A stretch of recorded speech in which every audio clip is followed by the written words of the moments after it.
Okay, this is going to be part one of 2 parts on 6-step commutation for a brushless DC motor. So this first part is just going to cover the 6 different steps and how they create a varying voltage across 3 phases of windings in a motor. So phase A, B, and C, and there's 6 commutations, so it's 6-step commutation, and each step is a different combination of switches that are closed. So this is the circuit diagram, the basic circuit diagram for the inverter. And basically you have a DC battery, and then you have 3 high side switches and 3 low side switches, where the leads for each phase attach to the center of the half bridges. So phase A is in between switches 1 and 4. Phase B is in between switches 2 and 5. Phase C is between switches 3 and 6. And the high side switches are 1, 2, 3. The low side switches are 4, 5, 6. And these switches, typically, they're a MOSFET, which I drew here, which are controlled at the gate and source. So you can basically, it's an electronic switch. You can turn on the switch, closing the switch, by applying a certain threshold voltage between the gate and the source. But in this case, we're just talking about the 6-step commutation. We're just seeing them as ideal switches, and they're opening and closing just ideally, right? Whenever we want them to. So to start, I am going to just give an example of what the voltage across phases A, B, and C are going to be relative to the neutral point. So this is a Y-connected motor. So there's 3 phases, and they each connect at a neutral point in the center, each of these windings, right? And I'm going to go through each of these 6 steps where I've already written here the combinations of open and closed switches. So an X means the switch is closed, and an O means the switch is open. And I'm going to just draw a red line to show that the switch is closed, and then I'll draw the equivalent circuit and see what voltages we get. So for the first case, we have switch 1. Sorry, I'm trying not to cover it. So we have switch 1 is closed, switch 2 is open, switch 3 is closed, switch 4 is open, switch 5 is closed, and switch 6 is open. So switch 1 right here is closed, switch 3 right here is closed, and then switch 5 right here is closed, right? So closing these switches connect their respective terminal to the positive battery voltage, and the low side switches will connect their respective terminal to the negative side, basically ground. And whenever a high side switch is closed, its counterpart low side switch is going to be open always. Okay, so for this first case, I don't have much space to draw it, but where else do I have space? Maybe down here. So we have VDC, and then it's connecting. We see here it goes through switch 1 and goes through phase A, and then it's also connecting to phase C through switch 3, and then the current is going to exit through phase B back to ground. So we have the battery here. Maybe this is drawn a little too low. Let's see. Try it.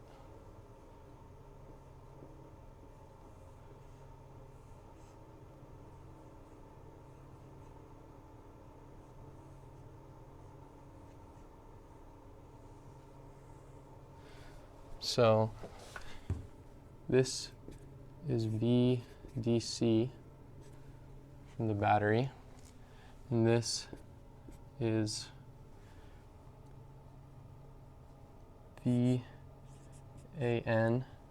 this is VCN, And then this is going to be VBN. So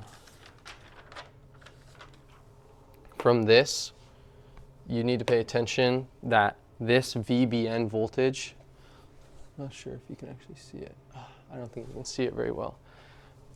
Let me lower the camera a little.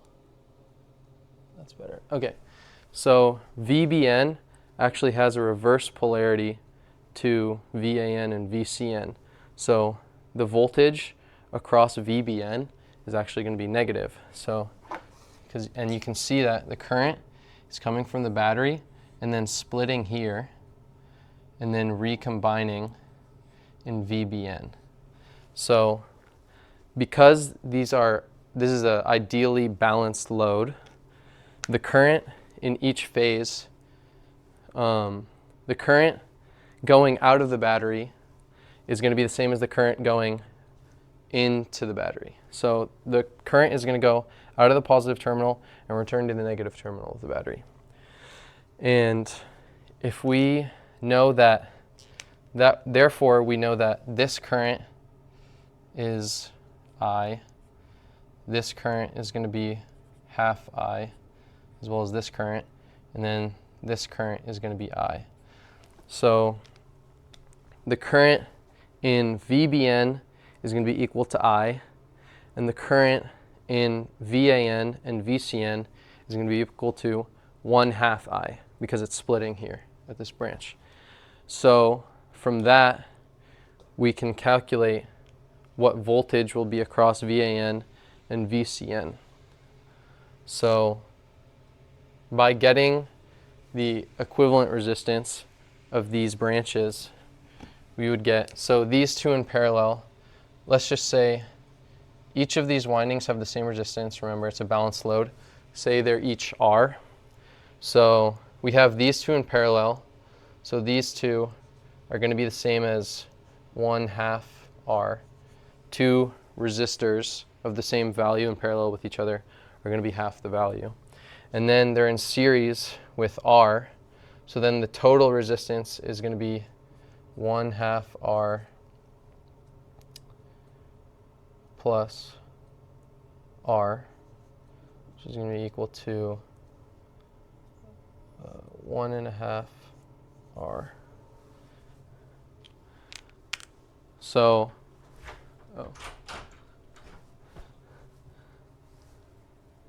you can come in. So, with this, we'll be able to see that the voltage across these two nodes are going to be the same.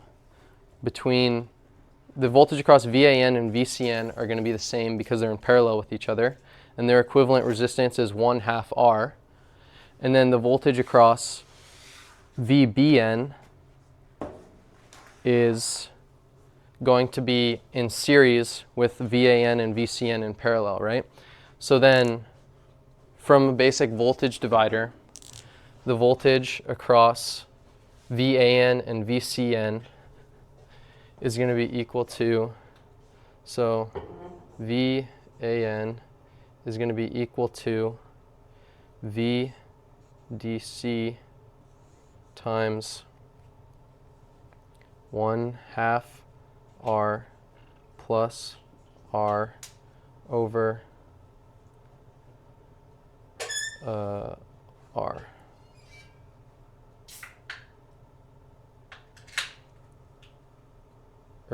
Excuse me.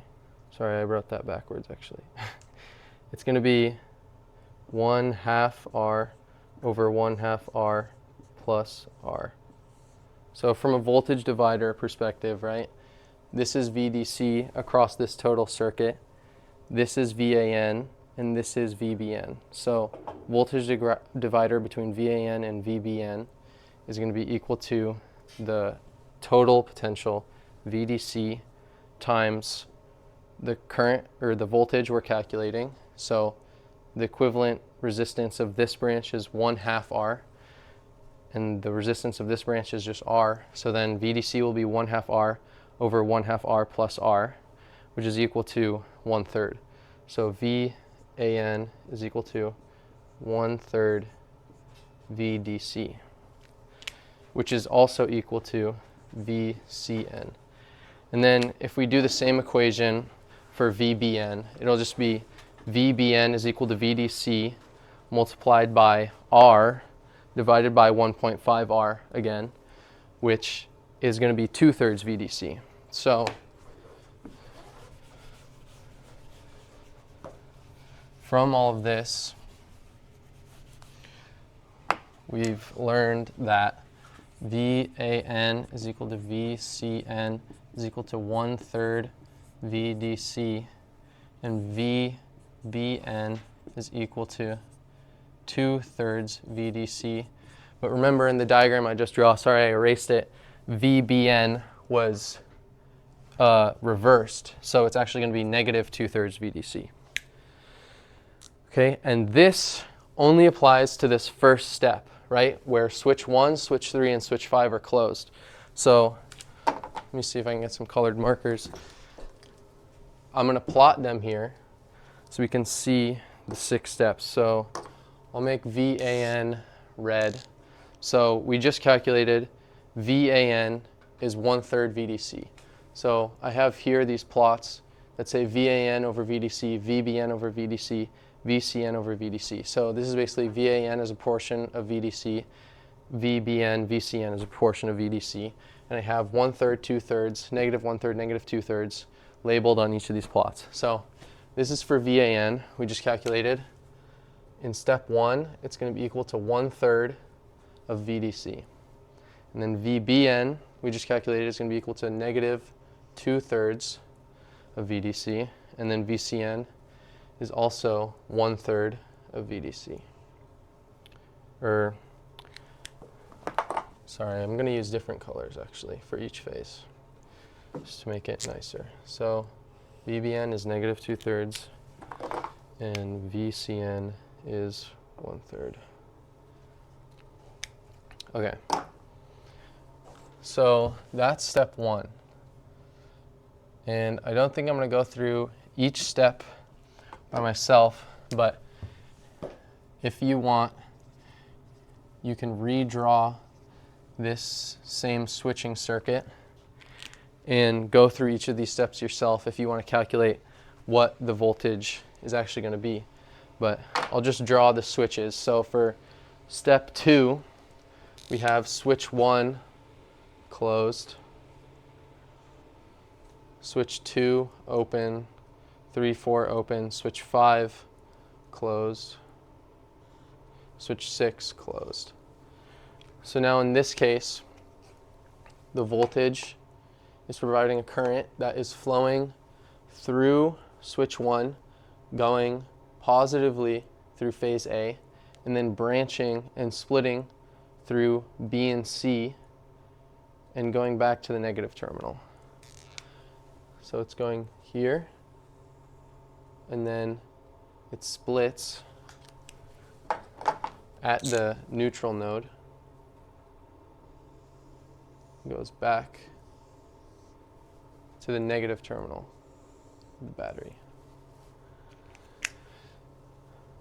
And in this case, what ends up happening, if you do the same calculation we just did down here below for the first step, if you do the same calculation for the second step, calculating the voltages VAN, VBN, and VCN, you get VAN is now 2/3 of VDC, and then VBN is now minus 1/3 of VDC, and VCN is also minus 1/3. So remember, these two are in parallel, so their voltage is always going to be the same. Whichever set of windings that are in parallel in a combination, those two are going to have the same voltage. So now VCN, negative 1/3.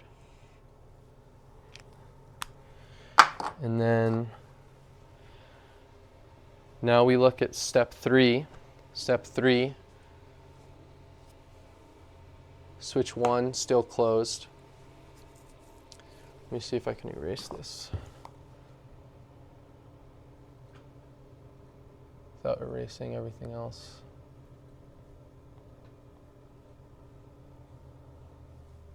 Not really.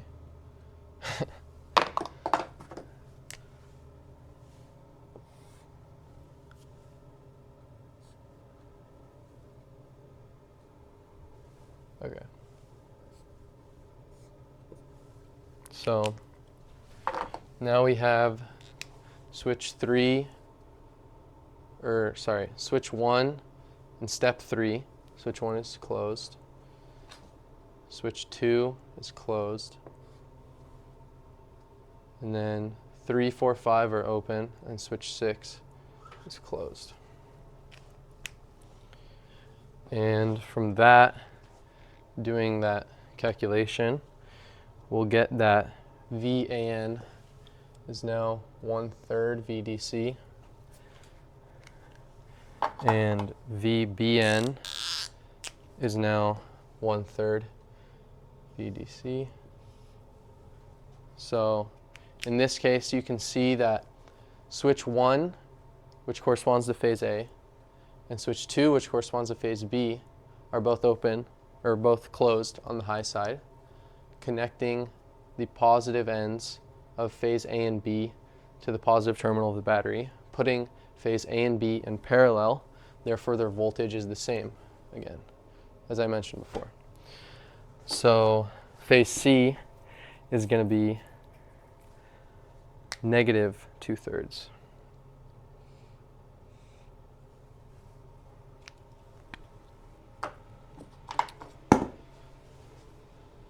Now, step 4, switch 1 is open, switch 2 is closed, switch 3 is open, switch 4 is closed, switch 5 is open, switch 6 is closed.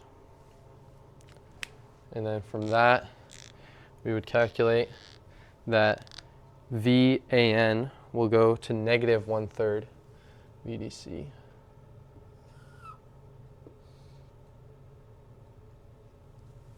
And then VBN will go to 2/3 VDC.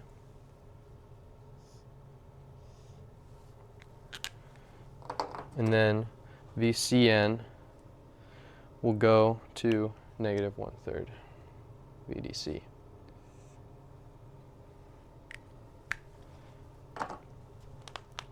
Now, step 5, which switches are closed. Step 5, switch 1 is open, switch 2 is closed, switch 3 is closed, switch 4 is closed, and then 5 and 6 are open. And from that, doing the same simple voltage divider calculation, right? We get that VAN goes to -2/3 VDC.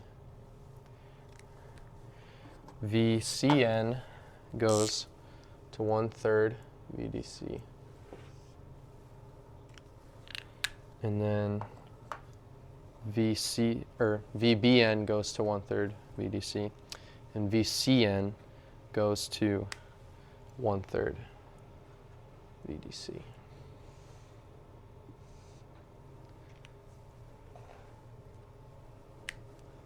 So again, B and C are in parallel here.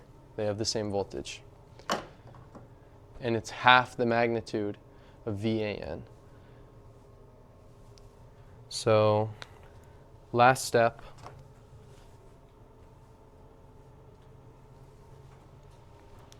switch 1 is closed. So this is step 6, switch 1 is closed, switch 1 is open, switch 2 is open, switch 3 is closed, switch 4 is closed, switch 5 is closed. So then, from that, we can calculate that VAN goes to -1/3 VDC, And then VBN goes to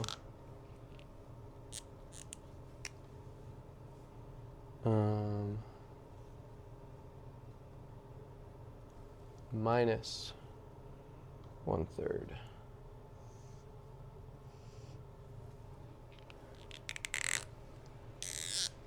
And then VCN goes to 2/3 BLDC.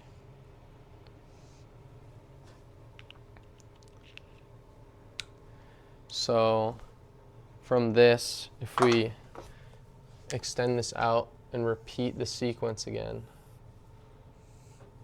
let's see how much is caught on the camera.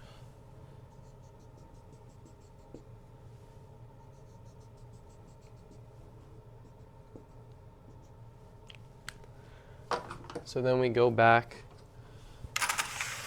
This goes back to step 1. So we're repeating the process.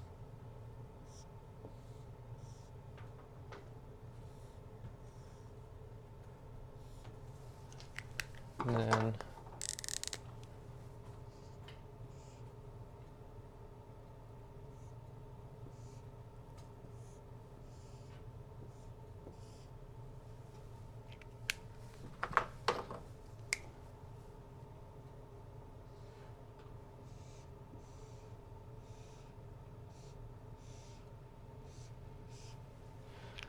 now if we look at that, it looks like it's almost 3-phase sinusoidal, which is what we want. We have a 3-phase motor, and we basically almost have a 3-phase sinusoidal signal, except it's obviously very low resolution.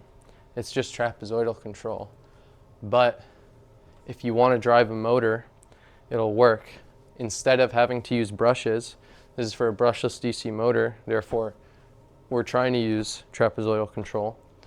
Instead of using brushes that wear out and cost money and cause friction, mechanical losses, we can do switching with MOSFETs or IGBTs, the typical switches used.